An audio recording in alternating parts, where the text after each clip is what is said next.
आषाढीच्या पूर्वसंध्येला महाराष्ट्र शासन पर्यावरण विभागाची पर्यावरणाची दिंडी, पर्यावरणाची वारी पंढरीच्या दारी या ठिकाणी येत असते। महाराष्ट्रामध्ये पर्यावरणाचं जागरण करण्याचं काम या वारीच्या माध्यमातून होतं।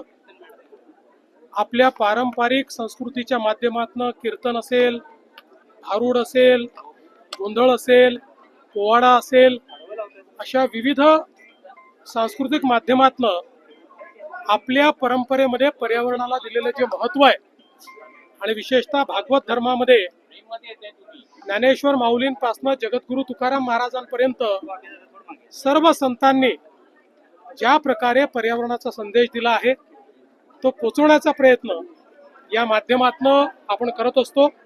आणि मला अतिशय आनंद आहे की दरवर्षी या वारीला अधिक चांगला प्रतिसाद मिळत असतो। मला असं वाटतं की आपल्या सगळ्यांकरता आनंदाची गोष्ट आहे की ज्या प्रकारे वेगवेगळ्या व्यवस्था आपण सुरू केल्या आणि विशेषतः पालकमंत्री जयकुमार गोरे यांचं मी अभिनंदन करेन। जर्मन हँगर असेल, चरणसेवा असेल, बाकी सगळ्या स्वच्छता म्हणजे ज्याला आपण निर्मल वारी म्हणतो, 5000 टॉयलेट्स वारी सोबत जात आहेत, 1000 स्वच्छता दूत हे वारी सोबत चालतायत। त्यामुळे कुठेही घाण नाही, कुठेही अस्वच्छता नाही। वारीमध्ये विचारांची निर्मलता तर आहेच, पण वारी तिथनं गेल्यानंतर परिसराची निर्मलता देखील अतिशय उत्तम पद्धतीने ठेवण्यात आलेली आहे।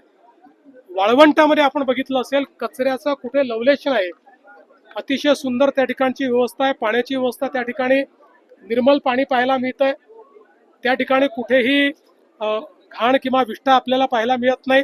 नवीन घाटाची व्यवस्था देखील झालेली आहे, या खूप व्यवस्था झाल्या आहेत आणि ही गर्दी किंवा वारकऱ्यांची संख्या, भाविकांची संख्या ही वाढतच राहणार असल्यामुळेच हा आराखडा करायचा आहे।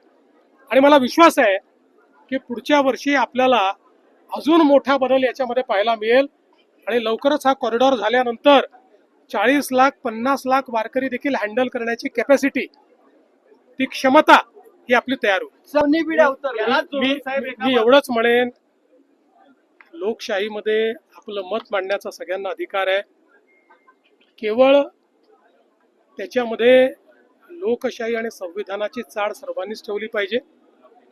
बाकी मला असं वाटतं की इतका आनंदाचा सोहळा या ठिकाणी मी अनुभवतो आहे, हा सोहळा त्यांनीही कधीतरी अनुभवावा। आणि विशेषतः जी मंडळी त्या ठिकाणी त्या आंदोलनाचा गैरफायदा घेत आहे, मी सगळ्यांबद्दल बोलत नाही, काही मंडळी दिसते की त्या ठिकाणी हिंसा करणे, वेगवेगळ्या गोष्टी करणे।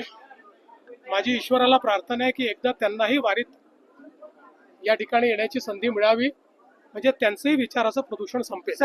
असं आहे की चर्चा चालू झालेली आहे, आजही चर्चा झाली आहे। काल सोनम वांगचुक यांनी, आपल्याला कल्पना आहे की त्यांचं जे काही अनशन होतं, उपवास होता, तो त्यांनी सोडलेला आहे, उपोषण सोडलेलं आहे।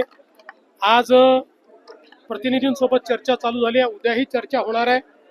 चर्चेतनं मार्ग निघत असतो आणि विशेषतः देशाच्या प्रधानमंत्र्यांनी एक पाऊल पुढे टाकून या ठिकाणी कॉपीच्या विरोधात, या ठिकाणी पेपर फुटीच्या आणि पेपर लीकच्या विरोधात अतिशय कडक कायदा, त्यासोबत special courts, fast track courts आणि अपराध्यांना त्या ठिकाणी झडप बसवण्याकरता तात्काळ शिक्षा, हे जे काही विधेयक आणलेलं आहे, मला निश्चित विश्वास आहे की देशामध्ये आमची जी तरुणाई आहे त्या तरुणाईला याच्यामुळे समाधान होईल। आम्ही नेहमीच बोलत असतो, राज्यात कुठलेही आंदोलन असलं तरी आम्ही बोलतच असतो। आपल्या परिसरातील बातम्या आमच्यापर्यंत पोहोचवण्यासाठी स्क्रीनवर दिलेल्या क्रमांकावर संपर्क साधू शकता। दूरध्वनी क्रमांक 8652414343।